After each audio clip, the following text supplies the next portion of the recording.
महादेवः न तीर्थमन्यद्भवनाथहेतोः न दारुणात्रे न परोऽस्ति शैलः न भक्तजन्मो न परोऽस्ति योगी ஒன்பதுను நரசிங்க நுகந்துரையும் திருப்பதியான నవనారసింహ క్షేత్రం అత్యద్భుతమైన నృసింహస్వామి వారు హిరణ్యకశిపుని సంహరించేదానికి అవతరించిన తదనంతరం సంహారం చేసిన ఒక హస్తములను శుద్ధి చేయుటకు ఆకాశం నుంచి అతి ఉగ్రమైన దేవతైన భవనాశిని అనే నది స్వామివారి ఒక హస్తంలో దుక్కి అక్కడి నుంచి ఉగ్ర స్వరూపం దాంచి ఈ భవనాశినికి ప్రవహిస్తుంది.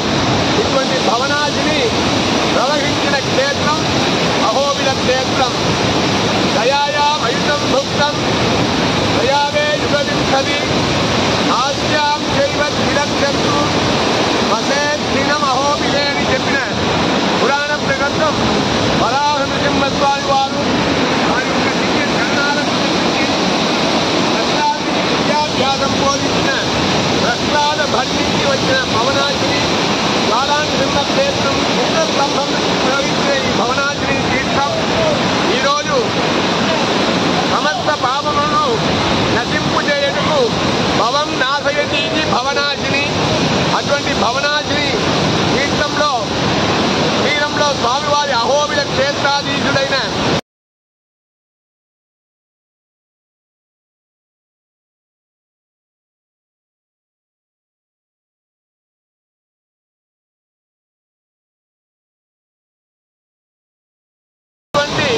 నవనారసింహ క్షేత్రంలో స్వామివారి ఒక పరిపూర్ణ అనుగ్రహం యావత్ ప్రపంచమంతా కలగాలని చెప్పి అందరూ క్షేమంగా ఉండాలని చెప్పి దేశమంతా సుభిక్షంగా ఉండాలని కాలే వర్షతు పర్జన్య పృథివీ సస్యసాయినే దేశోయం క్షోభరహితః బ్రాహ్మణాः సంతు నిర్భయాः స్వస్తి ప్రజాభ్యః పరిపాలయంతాం న్యాయేన మార్గేణ మహీమహీషాः గో బ్రాహ్మణేభ్యः శుభమస్తు నిత్యం లోకాः సమస్తాः సుఖినో భవంతు.